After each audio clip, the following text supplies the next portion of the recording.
கோவை மாவட்டம் மேட்டுப்பாளையத்தில் நடைபெற்ற விளையாட்டு விழாவில் பிரதமர் மோடி காணொலி காட்சி மூலம் கலந்து கொண்டு விளையாட்டு வீரர்களை ஊக்குவித்தார்.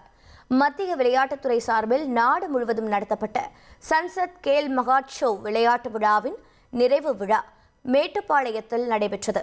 இதில் மத்திய இணையமைச்சர் எல் முருகன், இந்திய ஒலிம்பிக் சங்க தலைவர் PT உஷா, இசையமைப்பாளர் GV பிரகாஷ் குமார் ஆகியோர் முக்கிய விருந்தினர்களாக பங்கேற்றனர்.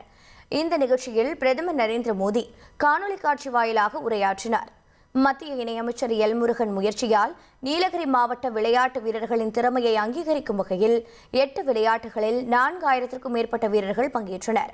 இதில் சிறப்பாக விளையாடிய 500க்கும் மேற்பட்ட வீரர்களை பிரதமர் ஊக்குவித்து பாராட்டினார். நேசிகா என்ற மாணவியிடம் அவருடைய விளையாட்டு மற்றும் கல்வி குறித்தும் பிரதமர் கேட்டறிந்தார். இந்த விளையாட்டு திருவிழாவுடைய நோக்கம் அனைத்து பகுதிகளிலுமிருந்து விளையாட்டு வீரர்களை ஊக்குவிப்பது. அதாவது கிராமங்களில் இருக்கிறவங்களாகட்டும், அல்லது நகர்ப்புறங்களில் இருக்கிறவங்களாகட்டும், அல்லது மலைவாழ் பகுதியில் இருக்கிறவங்க, இவங்களை எல்லாத்தையும். ஏன்னா இன்றைக்கு இந்தியாவில் நம்மளுடைய ஸ்கில்டு மேன் பவர் என்று சொல்லக்கூடிய திறமையான இளைஞர்கள் அதிகமாக இருக்கிறார்கள். அவர்களுடைய விளையாட்டு திறனை ஆரம்ப காலங்களிலே ஆரம்பத்திலேயே அவர்களை கண்டுபிடித்து அவர்களை தயார்படுத்தி அவர்களை உலகளவில் விளையாட்டு வீரர்களாக சிறந்த விளையாட்டு வீரர்கள் ஆக்குவது தான் இந்த நிகழ்ச்சியினுடைய நோக்கம். அதுபோல் நாம் விளையாட்டு வீரர்களை ஊக்குவித்து அவர்களை தயார்படுத்தி கொண்டிருக்கின்றோம். நான் வந்து national level cycle polo player, அப்புறம் state level kabaddi player.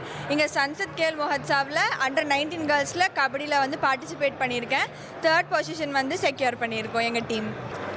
Sir எங்களை பற்றி என்னை இன்ட்ரடியூஸ் பண்ண சொன்னார். நான் என்னை பற்றி இன்ட்ரடியூஸ் பண்ணேன். அப்புறம் எப்படி 2 ஸ்போர்ட்ஸுமே வந்து மேனேஜ் பண்ணுறேன்னு கேட்டார். அதுக்கு நான் சொன்னேன், என் ஸ்கூலும் என்னோடய பேரண்ட்ஸும் வந்து ஃபுல்லாக சப்போர்ட் பண்ணுறாங்க. என்னால் என் ஸ்போர்ட்ஸ்னால அகாடமிக்காக எந்த ஒரு டிஸ்டர்பன்ஸும் இருந்ததில்லை அப்படின்னு சொன்னேன். இனி செல்லும் இடமெல்லாம் செய்தி. தந்தி டிவியின் வாட்ஸ்அப் சேனலை ஃபாலோ பண்ணினா செல்ல இருக்கும் இடமெல்லாம் செய்தி. இதோ QR கோட் இப்பவே ஸ்கேன் பண்ணுங்க, ஃபாலோ பண்ணுங்க.